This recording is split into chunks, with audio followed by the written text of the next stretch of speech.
What's up, guys? It's been a long time since I posted a video. Well, I guess not really, about a week. I just got back to Montreal from Vegas, where I competed at ADCC. Clearly, ADCC and CJI were happening the same week. I'll talk a little bit more about that. I had Felipe Pena in the first round. Clearly, it was a tough match. I want you guys to go ahead and watch it really quick, and then I'll get back to a little review of everything and my thoughts on ADCC and CJI. But here's a quick little highlight of our match. I'll see you guys in a second. And for our final matchup, we have Brandon Reed.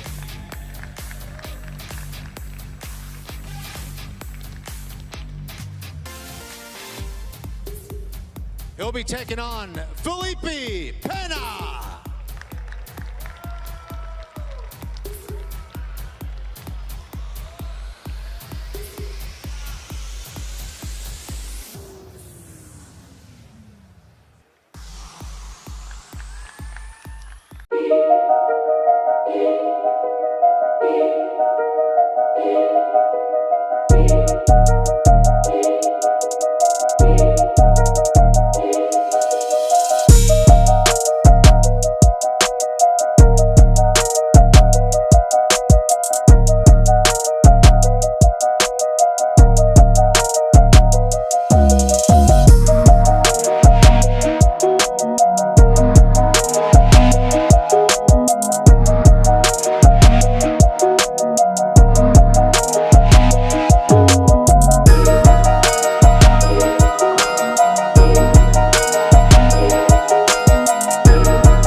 And that was the match. Obviously, it did not go great for me.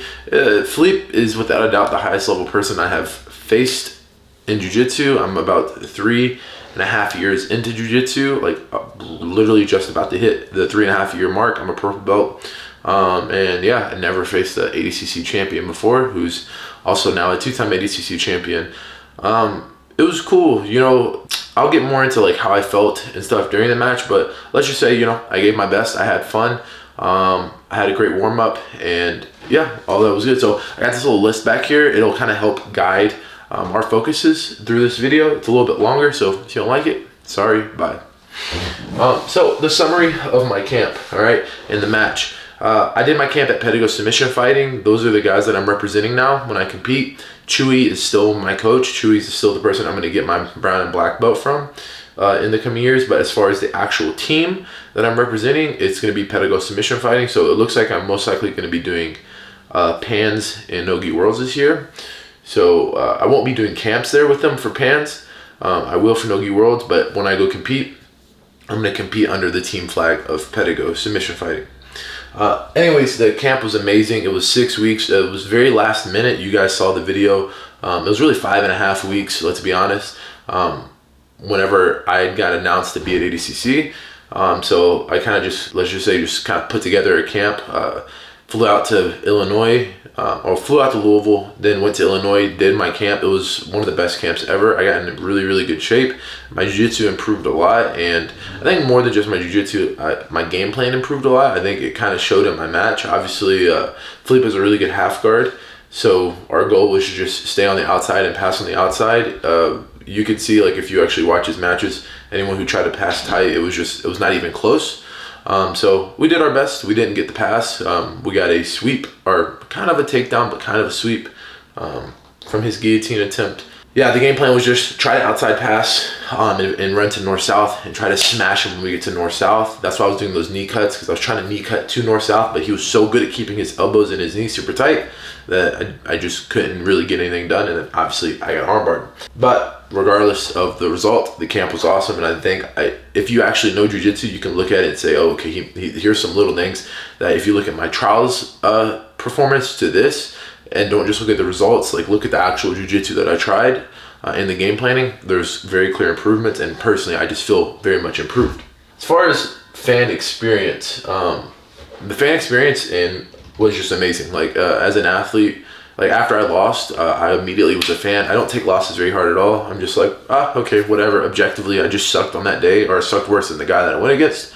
Good, whatever. I think that's a healthy mindset to have, because I look forward to competing again. But the fan experience was cool. I'll say this: I thought ADCC was a little underwhelming. I had heard that it was like sold out, but it wasn't. There were probably 10,000 out of like the 14,000 that could have been there. So that was cool. When I was competing, I didn't really notice anything. Like I didn't notice the fans, I didn't notice the lights or whatever. I felt like the production was a little down compared to the previous ADCC, but also I think that can be a little bit skewed because when I saw the previous ADCC, I wasn't watching it in person, I was watching online, but it felt okay, The energy was good. It wasn't really anything different, than I had faced before in my life, like the national finals, in my opinion, I felt like, and this was just the NAIA National Finals, right? Not even Division 1. I felt like it felt a little bigger than even just the ADCC. There were probably a similar amount of people, but it was cool. I got to meet a lot of you guys. I took so many pictures, it was ridiculous. I didn't know why people wanted to take pictures with me. I literally am no one, but it was really cool to meet a lot of people who like this stuff on Instagram and now growing YouTube.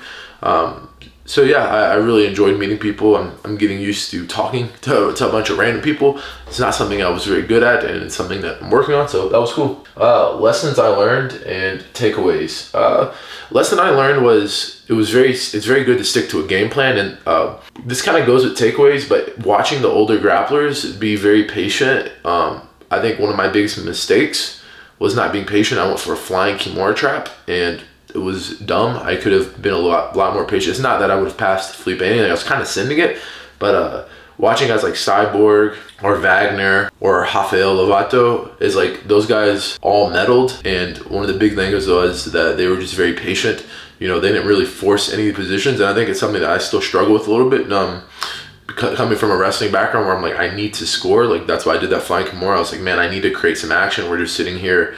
We're just I'm floating around Felipe's not even running into me. So it's like, he does this thing where he doesn't like lots of guys will butt scoot into you. He doesn't butt scoot to you. He just kind of sits in the center and like waves you in. And I knew he was going to do that, but I was just like, damn it. Like I've been moving for like 3 minutes and like trying to pass his guard with knee cuts and Toriano passing. And I was like, okay, I'm just going to send it and try to create a scramble. And I created a scramble. I just ended up losing the scramble. So one of my biggest takeaways was watching the older guys and being like, dang, I got to be more patient, you know, because I ended up giving up a bad position. Eventually I got out with that kipping escape, but probably shouldn't have gotten there. Obviously the goggles came off. I'm still gonna wear the goggles in practice. I just don't think I'm gonna wear them in competition. They're just too many variables with them falling off and stuff. In practice it's a little bit easier because, you know, you can always pause and practice, and I can wear headgear. Don't really want to wear headgear in a jiu-jitsu competition because of guillotines. Like you saw, I got put in a guillotine and I got out of it, and it was easier to slip out of it because I didn't have anything attached to my head. But the goggles will no longer show up in competition. I got to take the risk. If you guys don't know, I had a corneal abrasion, which is why I was wearing the goggles. But that was my biggest takeaway, is the old guys just being patient, like just not rushing, not forcing anything. Did I feel ready? I mean, I guess this kind of goes with point number one. Some people have asked me this. Yeah, I felt really ready. I had a great camp. I felt confident. I felt like I belonged there, and I felt like, if you look at the bracket, I felt like there were probably only about 3 people that were far above my level. I felt, you know, Big Dan, Luke, and Felipe, and those are guys who happened to medal. And it's not saying I couldn't beat those guys. I still believe in myself. I'm not delusional though. I know technically they're far superior, but I also know that it's not all about technique. There's strategy, there's skill, there's luck, there's a lot of things. And my mindset was, I'm ready to face anyone. I figured I was going to face Felipe, Dan, or Luke in the first round, and I ended up having Felipe. But looking at the rest of the guys, they're all awesome, you know, but I didn't feel like there were any matches when watching those guys where I was like, I can't beat these guys. They're all great guys, you know. I'm excited, hopefully face more of them in the coming year or years, you know. Standout moments. Okay, so now it's not about me anymore, all right? We're gonna talk about, in my opinion, the 3 standout moments from ADCC. Then I'll talk about some stuff from CJI. I haven't actually watched all of CJI. I watched a little bit. I want to catch up to it after this video, but the standout moments, we'll first talk about Pixley. Pixley was one of the guys I trained with. I actually competed with Pixley like 2.5, 3 years ago almost. And yeah, I guess 3 years. Yeah, it's been 3 years. Wow. Pixley was one of my main training partners at Pedigo Submission Fighting. He had that awesome win against Vinicius Trator, and then he was dominating Nicholas Marigali before Nicholas got hurt in Dars. I know it sucks that Nicholas got hurt. Like, it's kind of weird because you don't want to discredit Pixley. It sucks because a lot of people are going to discredit Pixley, but if you actually watch the full match, Pixley passed him for quite a bit, and he took Marigali down twice before the injury even happened. Marigali had a bit of a weird game plan going into it. I got no personal digs against Marigali. Yeah, anyways, Pixley did amazing, getting 2 Darces. He beat Vinicius Trator, who was an ADCC silver medalist, and Marigali also was a silver medalist and a multiple-time gi world champion. The next one is Kynan. Kynan just looked amazing.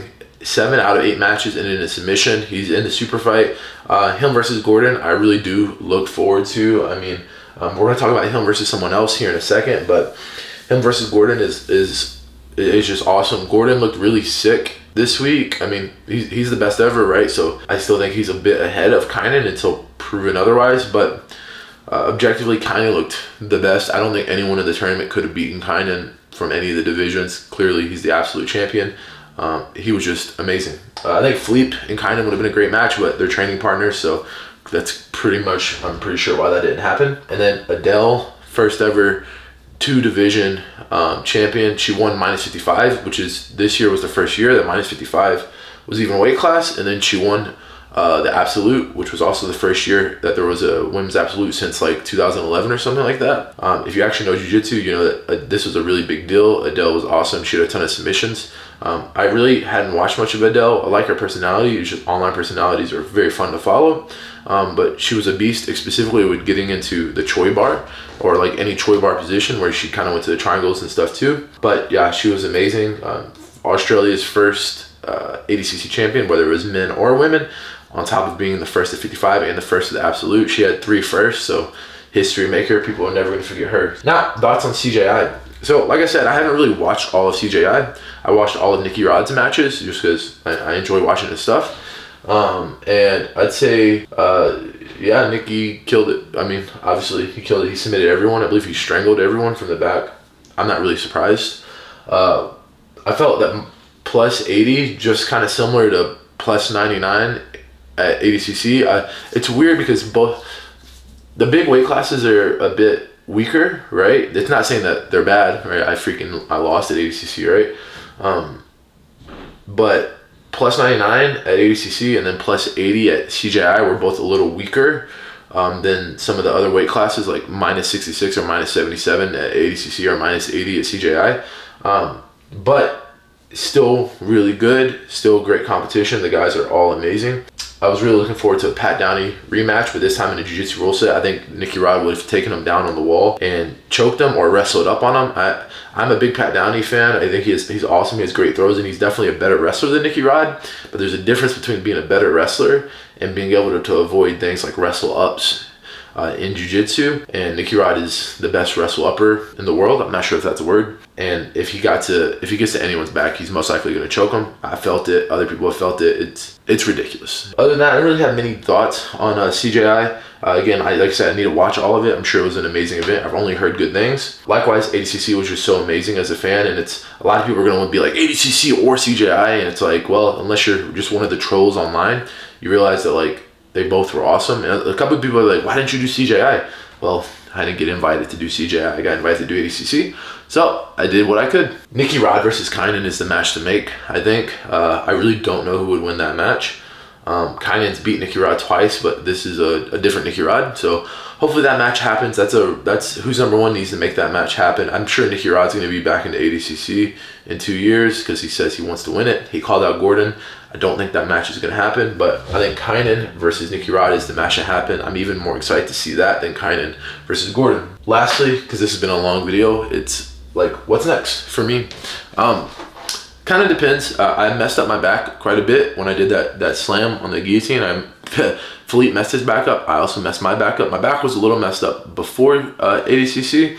And it just kind of made it a little bit worse. This week, I'm just going to focus on like resting up. I'm going to lift weights, and then I might do some jiu-jitsu with like some really small people, like some women or like really small men. Next week, I'll start to, if my back's feeling a lot better, I might start to pick the pace up again. I know for a fact that I'm going to do no-gi pans. I'm committed to that. I'm not going to do like a real traditional camp for it. I'm just going to train here in Montreal, and then I'm going to fly out to do pans and then come back. And then I'm going to do no-gi worlds also. So those two are confirmed. Both of them are purple belt. I might do something before or in between, but I'm not really sure yet. Hopefully I can get on to who's number one and get some fun style matchups. But if not, those two tournaments are for sure going to be on the list because I just want to stay active, and I think it's important for me in my career to win those purple belt tournaments because, like I said, I'm probably closing in at the end of this purple belt career. I've been a purple belt for 2 years, so I want to win those two titles. So I'll hopefully knock those two out. They're going to also be very difficult. But yeah, I mean, this was fun. You know, sorry for the video being so long. It was just interesting to reflect on all of it, on CJI, on ADCC. The biggest thing I want to say is like the people who are like hating on either one. I think it's easy to like read headlines and not understand like how much someone puts into either of the events. Specifically, ADCC gets a lot of hate. I'll say this, ADCC is great for the sport. CJI is great for the sport. Things are not as black and white as you might think. That's all I have to say about that. I'm excited to compete again. I really want to win ADCC Trials and earn my way back. It was cool getting the invite. It was cool doing the camp and being able to go after getting third at ADCC Trials, but I want to win Trials. It's probably my biggest goal right now. I don't even say I want to win ADCC yet. I want to win Trials. I want to prove that I deserve to be there. Yeah, so that's what I'm looking forward to. I believe next October, Trials will be in Atlantic City again. So I'll do another probably 5 to 6 week camp at Pedigo before Trials. Knock Trials out of the way, but I'm not gonna look that far ahead. Guys, if you wanna help support me, I would love it if you guys checked out some of my instructionals. You can find them by clicking the link. It's either up, I think it's up here, or it might be up here. It's in one of these places, as I always say, or you can go to brandonreedtherx.com/store or brandonreedtherx.com/dominate to get my Dominate the Hand Fight instructional, where I teach pretty much the basics of hand fighting. But hand fighting is great in order to set up and maintain good positions and get takedowns and tire out your opponents. I was one of the only people to score on Felipe. It was me and Gordon. Felipe had a total of 4 points scored on him in the whole tournament. So it was great to show that my takedowns, I was able to actually score on a 2-time world champ. So if you want to learn that, again, brandonreedtherx.com/store or brandonreedtherx.com/dominate. Other than that, guys, sorry for the long video. Hopefully you enjoyed it. I'll get back to our regularly scheduled content here in the next week or so. I'll start teaching again next week. So I'm going to take this week off. I'll start teaching again next week, start recording some more stuff. And then I'll look to get another instructional out soon. I hit a nice clean wrestle up, so maybe I'll do some wrestle up stuff, maybe not, or maybe I'll start to do some fun. I think maybe I'm gonna look for like a white belt guide to wrestling instructional, you know, where I focus more on things like double legs, single legs, high crotches, front headlocks. Just instead of one system like I usually do with my instructionals, I might just do more of like a beginner's guide of like, you know, offense that you guys can really focus on, and then later on do a beginner's guide to defense. Hopefully you guys enjoyed the video. See you next time.